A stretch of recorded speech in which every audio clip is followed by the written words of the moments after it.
জানি ছবি আঁকা তোমার পেশা। আমার ছবি এঁকেও তোমার লোকসান হবে না বাবা। আমিও তোমাকে নিশ্চয়ই কিছু দেব। এরপর তো তোমার আর কোনো আপত্তি থাকা উচিত নয়। নাও নাও, কাজ শুরু করো। কথায় কথায় সময় নষ্ট হলো অনেক। কিন্তু এই আবছা অন্ধকারে তো ছবি আঁকা যাবে না। আপনি বরং বৃষ্টি থামলে দিনের বেলায় আসবেন। আমি কথা দিচ্ছি, ছবি এঁকে দেবো আপনাকে। হ্যাঁ, কথা দিচ্ছি। মরিয়া হয়ে কথাগুলো বলতেই আমার কথাগুলো শেষ হওয়া মাত্রই কেমন যেন ছটফট করে উঠলেন বৃদ্ধা। এক ভয়ঙ্কর দৃষ্টি মেলে আমার দিকে তাকিয়ে একটু বিরক্তিতেই বললেন,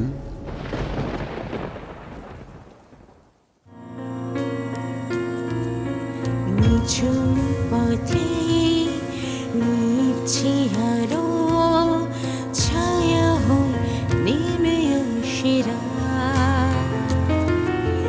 অশরীর শ্বাস দেয় পিছু ডাক, জানালায় বাড়িয়ে দুহাত। বোঝা না বোঝার সীমা পেরিয়ে অজানার কুয়াশা মেখে না বলা কাহিনী শোনাতে।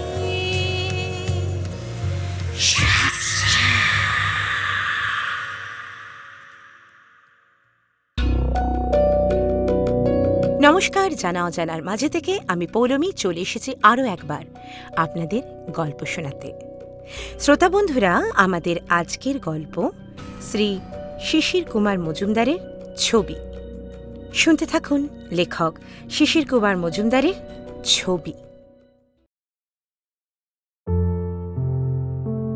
বেশ কিছুদিন অসুখে ভোগার পর ডাক্তারবাবুর পরামর্শে চেঞ্জে যাওয়াই ঠিক করলাম। কিন্তু কোথায় যাওয়া যায় তাই নিয়েই যত ভাবনা। কারণ এর আগে কখনো কলকাতার বাইরে আমি যাইনি। সব চিন্তার অবসান ঘটালো আমার অনেক দিনের বন্ধু সরল দত্ত। দেখ, তোর এখন যে ধরনের পরিবেশে যাওয়া প্রয়োজন, সেদিক থেকে দেখতে গেলে বলবো চাকুন্দিয়াতে আমাদের একটা বাগান বাড়ি আছে, বুঝলি। সেই বাড়িটা বছরের বেশিরভাগ সময় খালিই পড়ে থাকে। কালে ভদ্রে আমাদের পরিবার পরিজনদের মধ্যে কেউ কেউ যায় আর কি। তোর মতো শিল্পী মানুষের জন্য আশা করি মন্দ হবে না। পাহাড়ি এলাকা, তাই ছবি আঁকার সাবজেক্টও পেয়ে যাবি, বুঝলি। আমি ওই বাড়ির পরিচারককে বলে দিচ্ছি, সব ব্যবস্থা করে রাখবে।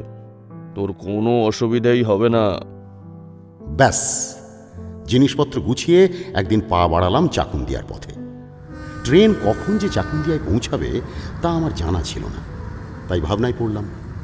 পাশের ভদ্রলোককে জিজ্ঞাসা করে জানলাম পৌঁছবে সন্ধেবেলায়। শুনে বেশ ভাবনায় পড়লাম। অজানা অচেনা পাহাড়ি জায়গা, বেশ একটা ভয়ই হলো। সন্ধ্যাবেলায় চাকুন্দিয়ায় নামলাম। স্টেশন থেকে শহর বেশ দূরে, যেতে হবে টাঙ্গায়। তাই দেরি না করে তারই একটাই চড়ে রওনা দিলাম সরলদের বাড়ির দিকে। পাহাড়ের কোল ঘেঁষে গভীর জঙ্গলে ঢাকা পাথুরে লাল পথ সোজা চলে গেছে শহরের দিকে। এক নজরেই জায়গাটা আমার বেশ ভালো লেগে গেল। এখানকার প্রাকৃতিক দৃশ্যের অনেক কথাই সরলের কাছে শুনেছি। তখন থেকেই মনে মনে চাকুন্দিয়াকে ভালোবেসেও ফেলেছিলাম। এবারে এসে দেখছি সরল মিথ্যে কিছু বলেনি। সত্যি চাকুন্দিয়ার প্রাকৃতিক দৃশ্য অপূর্ব। ছবি আঁকা আমার পেশা, এ ব্যাপারে কলকাতায় একটু নামও হয়েছে। খ্যাত অখ্যাত অনেকেরই ছবি আঁকায় ডাকও আসে আজকাল, আঁকিও। তবে প্রকৃতি আর পরিবেশ নিয়ে ছবি আঁকতে যে আনন্দ পাই, তার কাছে আর কোনো ছবি না। শারীরিক অসুস্থতার জন্য কিছুকাল সবই বন্ধ ছিল। এখন রং, তুলি, ক্যানভাস সবই সঙ্গে এনেছি, একটু সুস্থ হলে চাকুন্দিয়ার খান কয়েক ল্যান্ডস্কেপ এঁকে নিয়ে যাব বলে। অবশেষে দত্ত ভিলার গেটের সামনে টাঙ্গা এসে থামল।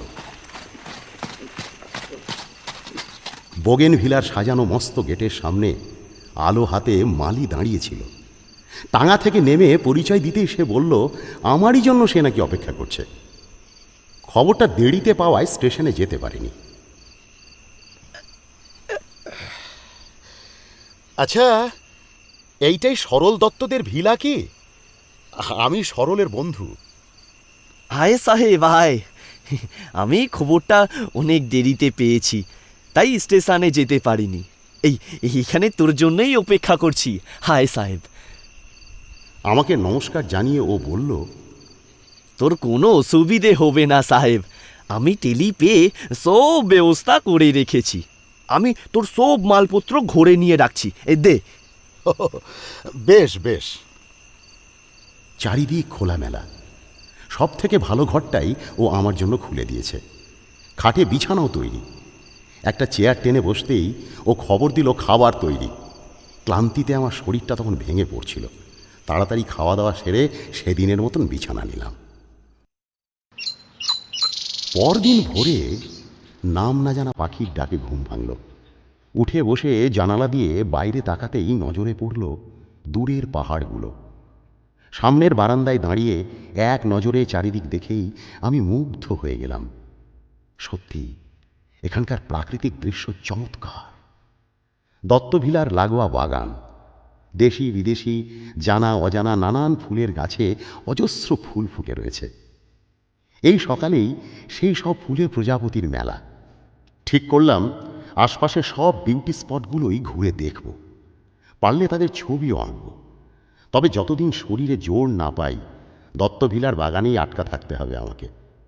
চা জলখাবার দিতে এসে মালি বলল, সাহেব, তোর জলখাবার এনেছি, খেয়ে নে। বাহ, এটা গরম গরম লুচি, আহা আহা, কি সুস্বাদু। আচ্ছা, এই এত সব রান্নাবান্না কি তুমিই করো?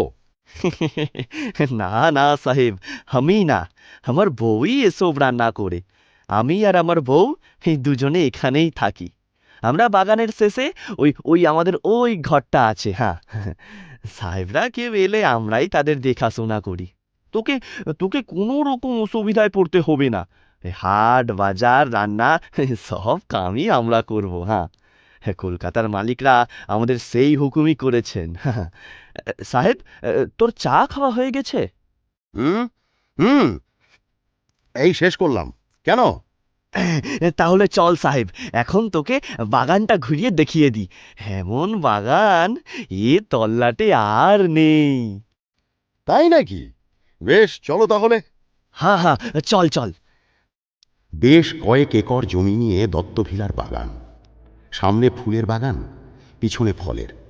পিছনের বাগানের বিশাল গাছগুলো তাদের ডালপালা ছড়িয়ে জায়গায় জায়গায় আবছায়া শান্ত পরিবেশ সৃষ্টি করেছে। ইটের কেয়ারির মাঝখানে লাল সুরকির পথ এঁকে বেঁকে চলে গেছে বাগানের মাছ দিয়ে। দুপাশে তার চোখ জোড়ানো সবুজ ঘাসের গালিচা পাতা। ঝোপে ঝাড়ে বুলবুলির দল শীষ দিচ্ছে। দল বেঁধে ছাতারে পাখির দল ঘাসের ওপর লাফাচ্ছে। পথটা এঁকে বেঁকে একটা ঘন ঝোপের সামনে দিয়ে দুভাগ হয়ে এগিয়ে গেছে। সেই ঝোপ পার হয়েই আমি থমকে দাঁড়ালাম। ঝোপটা বেড়া দিয়ে দুটো পথই আবার এক হয়ে গিয়ে শেষ হয়েছে একটা রেলিং ঘেরা কবরের সামনে। শ্বেত পাথরের কবর দেখে মনে হলো বহুদিনের পুরনো। মালি বলল, এটা চৌধুরী মেম সাহেবের কবর। এ বাড়ির মালিক আগে ওরাই ছিলেন। এ বাগান ওদের হাতেই গোড়া। কবরের সামনে গিয়ে দাঁড়ালাম। কবরের গায়ে খোদাই করা আছে অঞ্জলি মেরি চৌধুরী, জন্ম 1883 খ্রিস্টাব্দ, মৃত্যু 1903 খ্রিস্টাব্দ। মালি বলল, চৌধুরী মেম সাহেব মারা যাবার পর শুনেছি চৌধুরী সাহেবদের আর কেউই এ বাড়িতে আসেননি। মেম সাহেবের ছেলে এই তো ক বছর আগে এ বাড়ি দত্ত সাহেবের কাছে বেচে দিয়েছেন। বাহ, ভারী সুন্দর তো এই জায়গাটা। দত্ত সাহেব এ বাড়ির অনেক কিছুই ভাঙচুর করেছেন, বদল করেছেন, তবে এতে হাত দেননি। আমি এর দেখভাল করি, মাঝে মাঝে ফুল চড়াই। চল সাহেব, ফেরা যাক, ওদিকে আমার মেলা কাজ পড়ে আছে। এই তোর জন্য দুপুরের খাবার তৈরি। বলছি শোনো না, যদি তুমি কিছু মনে না করো, আমি আরও কিছুক্ষণ এই জায়গাটা একটু থাকতে চাই, বুঝলে? তুমি তোমার কাজে চলে যেতে পারো, আমি পরে একাই ঘরে চলে যেতে পারবো। কেমন? মনে করব কেন সাহেব, তোর ভালো লেগেছে এই জায়গাটা শুনে আমার মনটাও বেশ খুশি হচ্ছে। তুই এখানে থাক, যতক্ষণ খুশি থাক। আমি আসি তাহলে, হ্যাঁ। মালিকে ছুটি দিয়ে বহুক্ষণ আমি কবরটার পাশে একা দাঁড়িয়ে রইলাম। সামনে ফুলের গাছ, দূরে পিছনে পাহাড়ের সারি, মাঝখানে এক শ্বেত পাথরের কবর। এগুলো নিয়ে মনে মনে আমি তখন সুন্দর একটা ছবির কম্পোজিশনের কথাই ভাবছিলাম। বেলা বাড়তে ফিরে এলাম ঘরে। মনে মনে ঠিক করলাম এখানে আমার প্রথম ছবিখানা হবে ওই কবরকে নিয়েই। মালির যত্ন আর তার বউয়ের হাতের রান্না মুরগির ঝোল ভাত খেয়ে কদিনেই আমার শরীর বেশ ফিরে গেছে। একদিন রোদ ঝলমল সকালে রং তুলি আর ইজেল নিয়ে আমি গেলাম সেই কবরের ছবি আঁকতে। এর মধ্যে অবশ্য বহুবার ওই জায়গাটা আমি ঘুরে এসেছি। কেন জানি না, ওখানে গিয়ে বসে থাকতে আমার বেশ ভালো লাগতো। দুপুরে উঁচু গাছের ডালে ঘুঘুর ডাক শুনতে শুনতে আমি আমার ছবির কথা ভাবতাম। মালি আমার মনের কথা জানতে পেরে হেসেই অস্থির। কি বললি সাহেব, তুই এই কবরের ছবি আঁকবি? হ্যাঁ, লেকিন কেন? এখানে কত সুন্দর পাহাড়, গাছপালা, কত রকমের পাঞ্ছি আছে, কত সুন্দর সুন্দর ছবির মতো জায়গা আছে। সব ছেড়ে শেষে ওই মেম সাহেবের কবর। সত্যি শিল্পী মানুষ আছিস তুই, হ্যাঁ? কত অদ্ভুত অদ্ভুত ভাবনা ভাবিস। আমার মতন মাথায় এসব কিছুই ঢুকছে না। হাসছো? বেশ হাসো হাসো। যখন ছবিটা আঁকা শেষ করব তখন দেখবে কেন আমি ওই কবরটারই যাকে। এই আমি যাই এখন। আমার মনের মতো একটা কোণ বেছে নিয়ে আমি ছবি আঁকা শুরু করলাম। অল্প কিছুক্ষণের মধ্যেই সব কিছু ভুলে একেবারে ছবির চিন্তায় ডুব দিলাম। সাহেব, এই সাহেব, নাওয়া খাওয়া ভুলে কি সারাদিন এই ছবি এঁকে যাবি নাকি? চল, খাবারটা দিয়ে দিয়েছি, দুপুর গড়িয়ে গেল যে। সাহেব! ওহো, দুপুর খেয়াল হলো মালির ডাকে। একদম খেয়াল নেই গো। তখন বেশ বেলা হয়ে গেছে। কয়েকদিন কাজ করার পর ছবিটা বেশ মন মতো রূপ পেল। শেষের দিন ছবির সূক্ষ্ম ব্যাপারগুলো নিয়ে এতই তন্ময় হয়েছিলাম যে কোনো কিছুতেই আর খেয়াল ছিল না। হঠাৎ চমকে উঠলাম। মনে হলো কানের কাছে কে যেন একটা দীর্ঘশ্বাস ফেলল, যেন বলল, এ ছবি এঁকে লাভ কি? এ ছবি তো আর অঞ্জলি মেরি চৌধুরীর ছবি নয়। কে? ধুস, কি সব যে ভাবি না আমি, কি যে ভাবি। চমকে উঠলেও বেশ হাসিই পেল আমার। এই কবরের ছবিটা নিয়ে বেশ একটু বাড়াবাড়ি করে ফেলেছি আমি। এই দীর্ঘশ্বাস, এই না শোনা কথা সবই তার ফল। এরপর চাকুন্দিয়ার চারপাশ ঘুরে বেশ কটা ছবি আঁকলাম আমি। আর এই ছবি আঁকা নিয়েই আলাপ হলো সিভাস্টিন সুরেশ বিশ্বাস মহাশয়ের সঙ্গে। তার কাছেই শুনলাম, বহু বছর আগে, বুঝলেন মশাই, এক বিদেশি পাদ্রির পরামর্শে বেশ কিছু বাঙালি খ্রিশ্চান ফ্যামিলি এই চাকুন্দিয়ায় তাদের একটা নিজস্ব কলোনি গড়ে তোলেন। এখানে এসে বসবাসও শুরু করেছিল তাঁরা।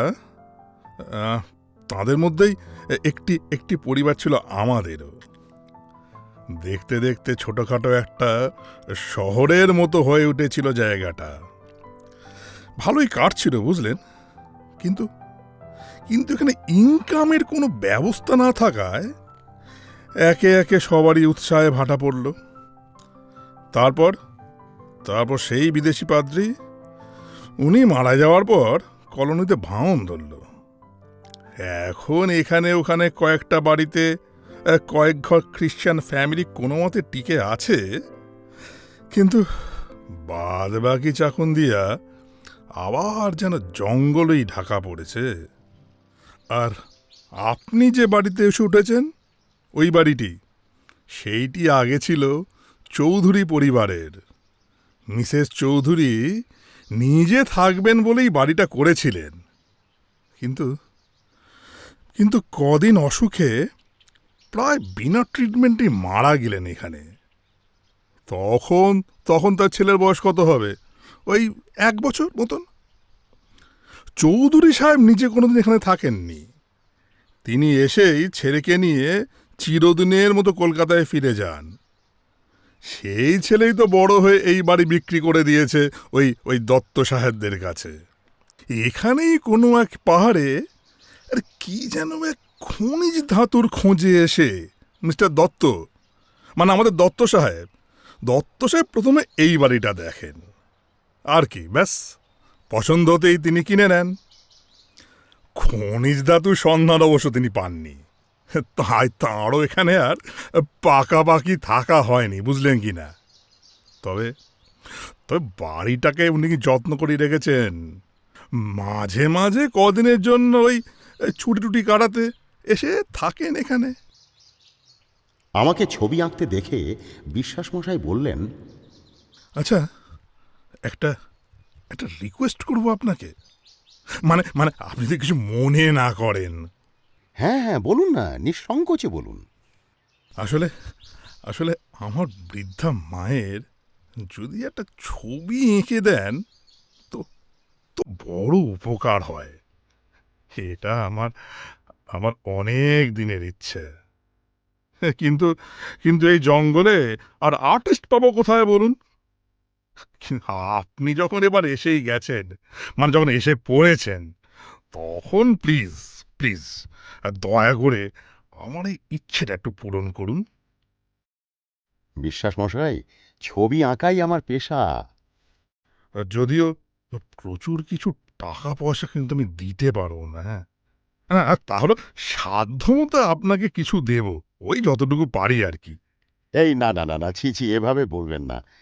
আপনি আপনার মায়ের ছবি আঁকাতে চান আমাকে দিয়ে, এইটাই বড় কথা। তাছাড়া আমি তো এখানে বেড়াতেই এসেছি, বরং বেড়াতে এসে নিজের পেশার চর্চা করতে পারবো, এটাই তো অনেক। আর আপনার সঙ্গে আলাপ হয়ে আমারও বেশ উপকারী হয়েছে। এই নির্জন স্থানে একজন সঙ্গী তো পেয়েছি। বলছেন তাহলে? বেশ, এই আকাশের এই মেঘলা ভাবটা কেটে গেলেই একদিন আমি নিজে এসে আপনাকে আমার বাড়িতে নিয়ে যাব। সেখানেই সেখানেই আপনি আমার মায়ের ছবিটা আঁকবেন বরং। আসলে আমার মায়ের তো অনেক বয়স, উনি এসে আপনার এখানে সিটিং করতে পারবেন না। আর আর সেই সুযোগে আমার বাড়িতেও আপনার মতো মানুষের পায়ের ধুলি পড়বে। কি কি যে বলছেন মশাই, আমি এমন কিছু বিখ্যাত ব্যক্তিত্ব নই। ওই পেশার তাগিদে হালে কলকাতা শহরে একটু আধটু লোকজন চেনে, এই যা। যাকে সে সমস্ত কথা। আচ্ছা, আপনি তাহলে একটু আকাশ পরিষ্কার হলেই কিন্তু চলে আসবেন, কেমন? অবশ্যই। বেশ, আজ উঠি তাহলে। অনেক ধন্যবাদ। Have a good day. সেদিন বিশ্বাস মশাই আমার কাছ থেকে চলে যাওয়ার পর আকাশের অবস্থা আরও খারাপ হয়ে পড়ল। দেখতে দেখতে ঘন কালো মেঘে চারদিক ছেয়ে গেল। বেশ বুঝতে পারলাম প্রচণ্ড বৃষ্টি আসছে, আর সে বৃষ্টি সহজে ছাড়বে না। একটু পরেই মালি লণ্ঠন জ্বালিয়ে দিয়ে বলল, সাহেব, আজ তাড়াতাড়ি খাওয়া দাওয়া সেরে নে। যা মনে হচ্ছে ভীষণ ঝড় বৃষ্টি আসছে। চাকুন্দিয়ার সব ভালো, কিন্তু এখানে একবার ঝড় বৃষ্টি শুরু হলে 3-4 দিনের আগে আর থামতেই চায় না। আকাশ দেখে তেমনি হবে বলে মনে হচ্ছে। চাকুন্দিয়ার সব কিছুই আমাকে মুগ্ধ করেছে। এখন এই ভয়ঙ্কর ঝড়ের কথা শুনলেও ভালো লাগে। এ তো এক নতুন অভিজ্ঞতা হবে। হয়তো কোনোদিন রং তুলিতে ধরতে পারবো এই ঝড়কেও। সব থেকে বেশি লাভ হলো এই যে এক্ষুনি আমাকে বিশ্বাস মহাশয়ের ছবি আঁকতে ছুটতে হবে না। কাজটা যদিও করব বলেছি, মুখে যতই খুশির ভাব ফুটিয়ে তোলবার চেষ্টা করি না কেন, মনটা আমার ওতে তেমন সায় দেয়নি। সন্ধ্যা হতেই ঝড় এলো। তার কিছু পরেই শুরু হলো মুষলধারে বৃষ্টি। বড় বড় ফোঁটায় বৃষ্টি এসে বন্ধ জানলার ওপরে আছড়ে পড়তে লাগলো। সেই সঙ্গে শুরু হয়ে গেল বাতাসের গোঙানি। ভেবেছিলাম বারান্দায় দাঁড়িয়ে ঝড়ের দৃশ্য দেখব, কিন্তু ঝড়ের গর্জন ঘরের মধ্যেই মাঝে মাঝে আমাকে চমকে দিতে লাগলো। বেশ বুঝতে পারলাম মালির কথাই ঠিক। এই ঝড় বৃষ্টি 2-3 দিনের আগে থামবে না। খাওয়া দাওয়া শেষ করে একটা বই নিয়ে কিছুক্ষণ কাটাবার চেষ্টা করলাম। 9:30 বাজতেই বিরক্তি এসে গেল। আলোটাকে কমিয়ে বারান্দার একপাশে রেখে আমি শুয়ে পড়লাম। তখনও বাইরে ঝড়ের গর্জন সমানে চলছে। জানলাগুলোয় জলের প্রচণ্ড ঝাপটা লেগে একটানা ছটছর ছটছর শব্দ হচ্ছে। সেই শব্দ শুনতে শুনতে একসময় আমি ঘুমিয়ে পড়লাম। কতক্ষণ ঘুমিয়েছিলাম জানি না, হঠাৎ যেন ঘুম ভেঙে গেল। ওই আধা ঘুম আধা জাগার মধ্যেই বুঝলাম বাইরে তখনও ঝড়ের প্রলয় চলেছে। পাশ ফিরে শুতে যাব যেই, তক্ষুনি হঠাৎ কোথায় যেন গোটা 2 বেড়াল বিশ্রীভাবে ঝগড়া শুরু করলো। ঝড়ের আওয়াজ ছাপিয়ে ওদের সেই বেসুরো ওয়াও ওয়াও চিৎকার চারিদিক কাঁপিয়ে তুলল। ইস, কি বিভৎস চিৎকার করছে রে বাবা! উফ, এ বেড়ালগুলো কি! উফ, কি উপদ্রব শুরু হলো আজকে কে জানে। কিন্তু এখানে কোনো বেড়াল দেখেছি বলে তো মনে হচ্ছে না। না না না, আচ্ছা তবে কি এগুলো জংলি বেড়াল? ঝড়ের দাপটে হয়তো এসে হাজির হয়েছে এই লোকালয়। কি করা যায়, কি ঝামেলায়! না থামলো মনে হচ্ছে। হ্যাঁ, থেমেছে। উফ বাবা, যাক শেষ পর্যন্ত থেমেছে বেড়ালের ঝগড়া। উফ, না, এইবার একটু নিশ্চিন্তে ঘুমাবো।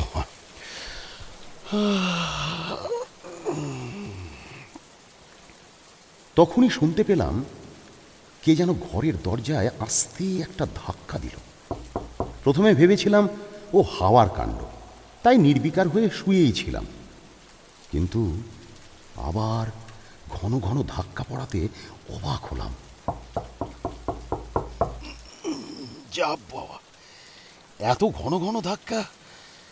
এ তো হাওয়া নয়। কেউ কি ডাকছে নাকি? এত রাতে কে এলো আবার? আসছি আসছি। আমি উঠে দরজা খুলে দিলাম। আস্তে করে দরজা ঠেলে তিনি ঘরে ঢুকলেন। তাকে দেখে ভীষণ অবাক হলাম আমি। এক বৃদ্ধা, বয়স তার অনেক হয়েছে, মাথা ভর্তি সাদা ধবধবে চুল, পরনে তার লাল পেড়ে সাদা শাড়ি। আমার মুখের দিকে তাকিয়ে উনি বললেন, আমাকে দেখে অবাক হয়েছ মনে হচ্ছে, কিন্তু কি করব বলো বাবা? না এসে আমার আর কোনো উপায় ছিল না। একটা অনুরোধ নিয়ে আমি এসেছি তোমার কাছে। সে অনুরোধ তোমাকে রাখতেই হবে। বলো, রাখবে? মানে কি এমন আপনার অনুরোধ যার জন্য এমন দুর্যোগের রাতেই আপনার আসার প্রয়োজন হলো? আমি তো কিছুই বুঝতে পারছি না। সব কৌতূহল চেপে রেখেই প্রশ্নটা করলাম আমি। আমার কথায় কোনো উত্তর না দিয়ে উনি সামনের চেয়ারটায় বসলেন। আমার দিকে যেন একটু অদ্ভুতভাবেই তাকালেন।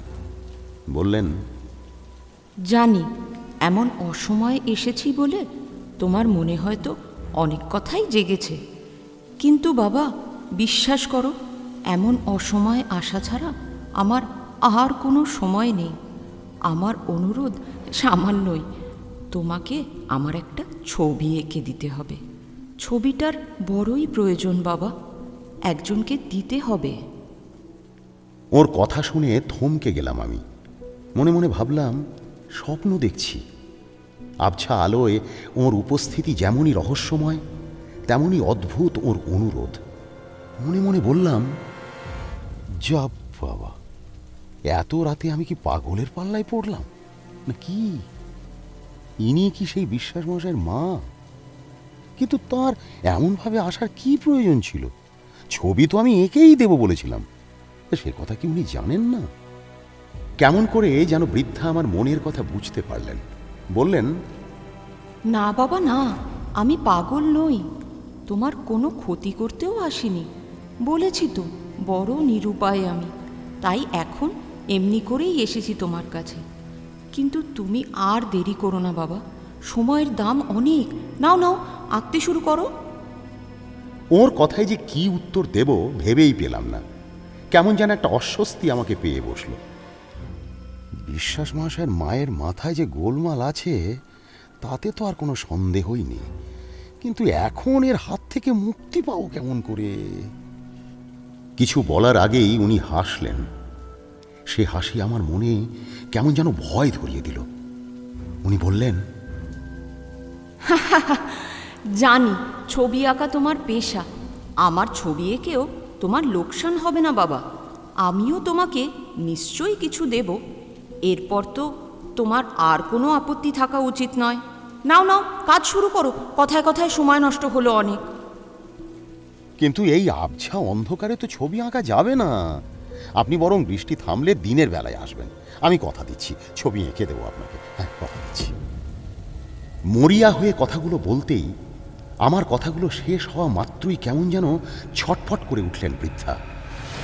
এক ভয়ঙ্কর দৃষ্টি মেলে আমার দিকে তাকিয়ে একটু বিরক্তিতেই বললেন, তোমার কোনো বাহানাই আমি আর শুনবো না। ছবি তোমাকে এক্ষুনি আঁকতে হবে। বাইরের বারান্দা থেকে লণ্ঠনটা এনে রাখো সামনে, তারপর কাজ শুরু করো। মনটা অস্বস্তিতে ভরে উঠল। বেশ বুঝতে পারলাম ছবি আঁকার একটা অভিনয় না করতে পারলে এই বদ্ধ পাগলির হাত থেকে নিষ্কৃতি নেই আমার। বাকি রাতটুকু এভাবেই জেগে কাটাতে হবে। যে ভয়ঙ্কর দৃষ্টিতে এইমাত্র উনি আমার দিকে তাকালেন, এর পরেও যদি আপত্তি করি তবে ফল যে কি হবে তা বেশ বুঝলাম। একবার ভাবলাম চেঁচিয়ে মালিকে ডাকি, দুজনে মিলে ওকে নিশ্চয়ই কাবু করতে পারবো। কিন্তু তক্ষুনি ওর মুখের দিকে নজর পড়তেই ভয়ে চমকে উঠলাম। বাপ রে, কি ভীষণ দৃষ্টি ওর দু চোখে! যেন আমার মনের ভিতরেই চলে গেছে ওর দৃষ্টি। আমার সব চিন্তাগুলোই ওর পড়া হয়ে গেছে। না, আর দেরি করা ঠিক হবে না। একটা কিছু এখনই শুরু করতে হবে। যাই, লণ্ঠনটা বারান্দা থেকে নিয়ে আসি। লণ্ঠনটা এনে ঘরে রাখলাম। ইজেলটা আলোর পাশে এনে তাতে ক্যানভাস চড়ালাম। কি যে আঁকবো জানি না, কিন্তু কিছু একটা আঁকতেই হবে আমাকে, নইলে ওর এই ভয়ঙ্কর দৃষ্টির সামনে আমি বোধহয় পুড়ে ছাই হয়ে যাব। খুশি হয়ে উনি বসলেন গুছিয়ে, বললেন, আমি বসছি বাবা। দেখো, আঁকতে তোমার কোনো কষ্টই হবে না। আমি বুড়ো হয়েছি। যদি অন্যায় কিছু করে থাকি সে কথা ভুলে যেও বাবা। ছবি আঁকা হয়ে গেলে যখন আমার সব কথা জানবে, দেখো তখন আমার উপরে আর তোমার কোনো রাগই থাকবে না। আঁকতে যখন হবেই আমাকে, তখন একটু স্থির হয়ে বসুন, দেখি চেষ্টা করে কতটা কি করতে পারি। বেশ বেশ, আমি শান্ত হয়ে বসছি। তবে আর একটা কথা আছে বাবা, আমার যে ছবিটা তুমি আঁকবে তা কিন্তু এখনকার ছবি নয়। তার মানে? এই ধরো, আমার বয়স যখন বছর 19 করেছিল, আমার সেই বয়সেরই একখানা ছবি এঁকে দাও না বাবা, দয়া করে এঁকে দাও। এ কি বলছেন আপনি? এ কি করে সম্ভব? ভয় পেয়ে বলে উঠলাম আমি। এ কথা শুনে উনি যেন কেমন হয়ে গেলেন, কেমন যেন করুণভাবে বললেন, বাবা, তুমি তো শিল্পী, চেষ্টা করলে এ তুমি নিশ্চয়ই পারবে। আমার সে বয়সেরই একখানা ছবি চাই কি না? আমার হাতের রং তুলি যেন আমার হাতেই আটকে গেল। মাথার ভেতরে ঝাঁ ঝাঁ করতে লাগলো। মনে হলো চেঁচিয়ে মালিকের ডাক দেওয়াই উচিত। এই বৃদ্ধা পাগলির হাত থেকে নইলে আমার কোনো মতেই রেহাই নেই, রক্ষা নেই। কেমনভাবে উনি যেন বললেন, আরও একটা কথা ছিল বাবা, তুমি কিন্তু আমাকে ছুঁয়ো না কখনো। যেমন করে বসতে বলবে আমি ঠিক তেমন করেই বসবো। নাও নাও, আর দেরি করো না, কাজ আরম্ভ করো। দেখতে দেখতে কাজে ঠিক মন বসে যাবে তোমার। আর চোখে দেখলাম টেবিলে রাখা ঘড়িতে 3টে বেজে গিয়েছে। ঘণ্টা দুয়ে কোনো মতে এঁকে ঠেকিয়ে রাখতে পারলেই ভোর হয়ে যাবে। তখন যা হোক কিছু করা যাবে। এত রাতে এই প্রচণ্ড ঝড় জলের মাঝে ওকে তো আর চলে যেতে বলতে পারি না আমি। ক্যানভাসের উপরে তুলির টান দিতে শুরু করলাম। ওর মুখে ভারী সুন্দর হাসি ফুটে উঠল। সেই প্রথম আমার মনে হলো ভারী আভিজাত্যপূর্ণ সুন্দর চেহারা ওনার। 19-20 বছর বয়সে অপূর্ব সুন্দরী ছিলেন উনি। সে চেহারার ছবি আঁকতে যে কোনো আর্টিস্টই আগ্রহ দেখাবে। মনে মনে ভাবলাম, ওনার বর্তমানের চেহারা দেখে আমি কি ওর সেই অতীত সৌন্দর্যের কল্পনা করতে পারবো না? নিশ্চয়ই পারব। ক্ষতি কি যদি কল্পনায় সেই চেহারার ছবি আঁকতে চেষ্টা করি? অন্তত সেই চেষ্টায় এই বিরক্তিকর পরিস্থিতির কথা ভুলে তো থাকতে পারবো। তাতেই বা মন্দ কি? বারবার ওর দিকে তাকিয়ে দেখে মন দিয়ে ছবি আঁকা শুরু করলাম। বেশ কিছুক্ষণ বাদে মনে হলো সত্যিই তো এ ছবি আঁকতে আমার ভালোই লাগছে। শুধু তাই নয়, আমার তুলির প্রতিটি টানেই যেন খুব তাড়াতাড়ি এক অপূর্ব সুন্দরীর রূপ ক্রমে ক্রমে ফুটে উঠছে ক্যানভাসে। এ ছবি নিশ্চয়ই আমি এঁকে শেষ করতে পারবো। আর সে ছবি হবে বৃদ্ধার 19-20 বছরের বয়সের ছবি। বাইরে তখনও ঝড়ের গোঙানি সমানে চলছে। চলো, আঁকতে তো আর আমার খারাপ লাগছিল না। হঠাৎ ঝড় থেমে গেল। উনি যেন কেমন অন্যমনস্ক হয়ে পড়লেন, কেন যেন মুখ ফিরিয়ে নিলেন আমার দিক থেকে। আমি এগিয়ে গিয়ে আস্তে করে ওর মুখখানা ফিরিয়ে নিলাম আমার দিকে। ওহো, মুখটা ঘুরিয়ে নিলেন কেন? দাঁড়ান দাঁড়ান দাঁড়ান। ওরে বাবা, এ তো বরফের মতো ঠান্ডা। এত ঠান্ডা কেন ওনার দেহ? এত ঠান্ডা কি কোনো জীবিত মানুষের শরীর হয় নাকি? উনি কি তাহলে? এই সমস্তই নানান কথা ভাবছি, তখনই উনি আমার দিকে তাকালেন। আতঙ্কে কপা পিছিয়ে গেলাম আমি। উফ, এ কি অসম্ভব ভয়ানক দৃষ্টি ওনার! কে উনি? কি সর্বনাশ করতে চান ইনি আমার? আর এক দণ্ড আমার থাকা চলবে না। এই কথা বলে আঁচলের গিট খুলে কি যেন উনি নামিয়ে রাখলেন আমার সামনের টেবিলে।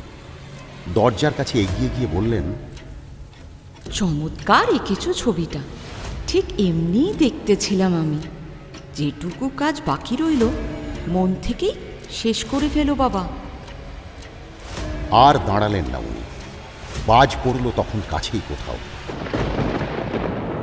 দরজার বাইরে যেতেই প্রচণ্ড শব্দে ইজেল থেকে ছবিটা ছিটকে পড়ে গেল মাটিতে। সব শক্তি হারিয়ে আমি থমকে দাঁড়িয়ে রইলাম। তক্ষুনি বাইরে কোথাও বিকট সুরে ওয়াও ওয়াও করে বেড়ালগুলো আবার চেঁচালো কিছুক্ষণ।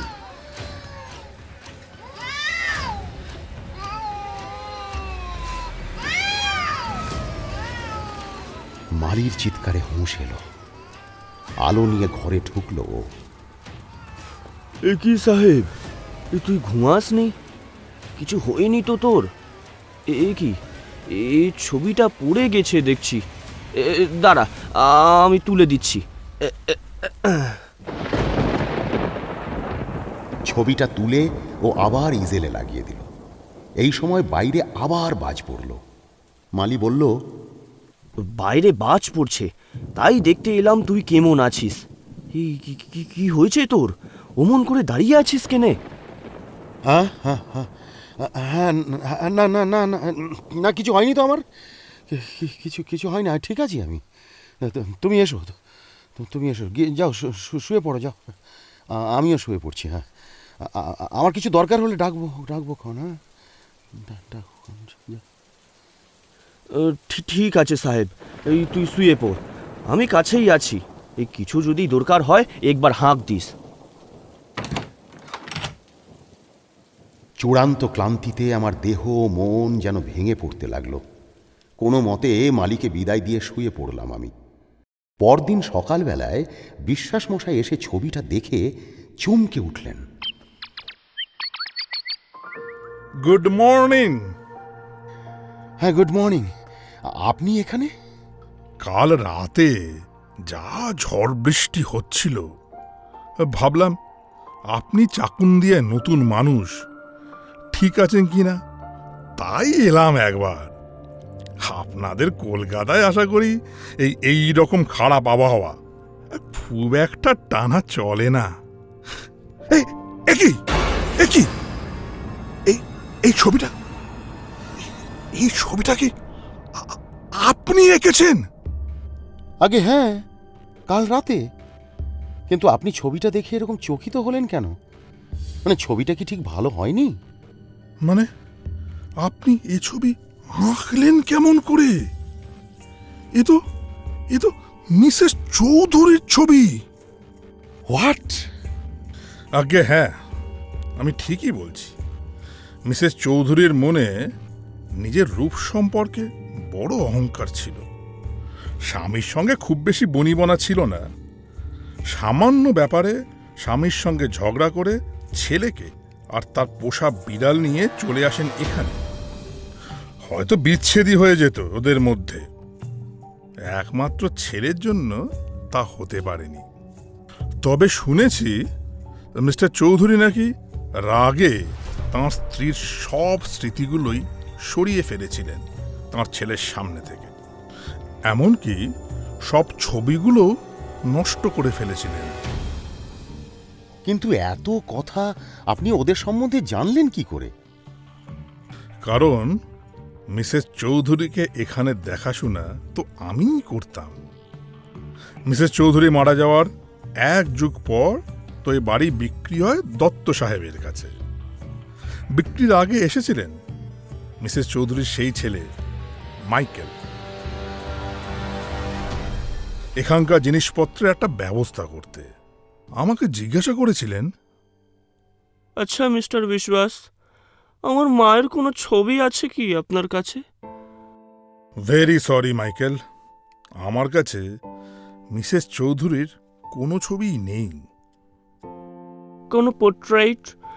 আর মানে একটু মনে করে দেখুন না। আসলে আমার মা যখন মারা যান তখন আমি খুবই ছোট ছিলাম। মেবি আমার এইজ তখন 1 year অনলি। আমি জানি মাইকেল, সেই সময় তোমাদের আমি দেখাশোনা করতাম। But very sorry to say, Mrs চৌধুরীর সমস্ত স্মৃতি তোমার বাবা নষ্ট করে দিয়েছেন। এনিওয়েজ, চলো আমরা ওনার সমাধিতে ফুল দিয়ে আসি। এসো আমার সাথে। হ্যাঁ চলুন। এটাই হয়তো শেষবারের মতো আমি আমার মায়ের সমাধিতে ফুল দিতে পারছি। আজকের পর হয়তো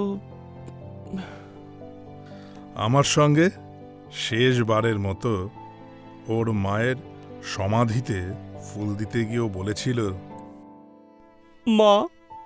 মা গো, তোমায় না দেখার দুঃখ আমি কোনোদিনও ভুলতে পারবো না মা। মৃত্যুর পর যদি আত্মা বলে কিছু থাকে তবে আমাকে একবার, only একবার দেখা দিও মা। না দেখা দিলে তোমার মুক্তি নেই মা, তোমার মুক্তি নেই মা। সে কি? এ তো একরকম অভিশাপ দেওয়া। এ কথা বলতে পেরেছিল মাইকেল? যাক, এ ছবি মাইকেলের অভিশাপ থেকে হয়তো মুক্তি দেবে তার মাকে। শান্ত গলায় বললেন বিশ্বাস মশাই। মালি তখনই এসে বলল, সাহেব, রাতে বাজ পড়ে ওই চৌধুরী মেম সাহেবের কবরটা ওটা ফেটে গিয়েছে। What? Oh my god! Oh god! Please bless us. God please save us. বিশ্বাস মশাই এ কথা শুনে নিজের বুকে ক্রস চিহ্ন আঁকলেন। আমার নজর গেল টেবিলের দিকে। অবাক হয়ে দেখলাম সেখানে ভিক্টোরিয়ার আমলের 1 মুঠো টাকার নিচে একটা কাগজ চাপা রয়েছে। সেটা নিয়ে বিশ্বাস মশাইকে দিতেই উনি পড়লেন, বিশ্বাস মশাই, গতকাল রাতে উনি যাবার আগে আঁচলের গিট খুলে, তার মানে এই মুদ্রাগুলোই রেখে গেলেন। মুদ্রা না হয় বুঝলাম, আপনার পারিশ্রমিক, কিন্তু কিন্তু মুদ্রার নিচে চাপা দেওয়া একটা চিঠি মনে হচ্ছে। হ্যাঁ তাই তো, এটা তো একটা চিঠি। এ চিঠি আপনি পড়ুন বিশ্বাস মশাই, পড়ুন। বেশ, দিন তবে। এতে লেখা আছে, একজনের অন্ধ স্নেহ। আমাকে এক যুগ অন্ধ করে মাটির নিচে বন্দি করে রেখেছিল। তুমি আমাকে মুক্তি দিলে। তোমার মঙ্গল হোক। সেই স্নেহান্ধ মানুষটিরও সময় ফুরিয়ে এসেছে। দোহাই, তার মনের কামনা এখনই পূরণ করো, নইলে হয়তো আমাকে আবারও ওই ভয়ঙ্কর অন্ধকারে চিরকালের মতো বন্দী হতে হবে। ও গড, প্লিজ সেভ আস। যদিও এই চিঠি আপনাকে লেখা, তাও আমি যখন পড়লাম, এই আজ্ঞা তো আমাকেই পালন করতে হবে। এ ছবি এক্ষুনি মাইকেলকে পাঠাতে হবে, তাকে চিঠি দিয়ে দেব। এই হঠাৎই এই ছবিটা খুঁজে পেয়েছি বলে। কে জানে কি অবস্থা তারও তো বয়স নেহাত কম হলো না। God, please bless us, please save us. Amen, amen. ঘন ঘন নিজের বুকের ওপর ক্রস আঁকতে আঁকতে খানিক আতঙ্কিত ও চিন্তিত হয়ে এই কথাগুলো বললেন বিশ্বাস মশাই। আমি তখন ভাবছি, গতকাল রাত থেকে এখন পর্যন্ত যা যা ঘটল তার জলজ্যান্ত প্রমাণ হলো আমার আঁকা এই ছবি। তাহলে এই ছবি কি শুধুমাত্র একটা ছবি, নাকি কারুর মুক্তির পথ? আপনারা এতক্ষণ শুনছিলেন লেখক শিশির কুমার মজুমদারের ছবি। গল্পের বিভিন্ন চরিত্রে সৌরভ, অঙ্কিত, সুকন্যা, কথক এবং চিত্রশিল্পীর চরিত্রে আমরা পেয়েছি প্রখ্যাত অভিনেতা শ্রী সঞ্জীব সরকারকে। শুনতে থাকুন আরও ভালো ভালো গল্প, আর অবশ্যই আমাদের সঙ্গে থাকুন। আর যারা যারা এখনও চ্যানেলটা সাবস্ক্রাইব করে ওঠেননি, প্লিজ একটু চ্যানেলটা সাবস্ক্রাইব করে দেবেন, আর আপনাদের চেনা পরিচিতদের মধ্যে যত পারবেন শেয়ার করবেন। আর আপনাদেরও যদি কোনো গল্প শোনার ইচ্ছা থাকে, অবশ্যই আমাদেরকে গল্পের নামটি সাজেস্ট করবেন। সঙ্গে থাকবেন, ভালো থাকবেন, সুস্থ থাকবেন, জানা অজানার মাঝে।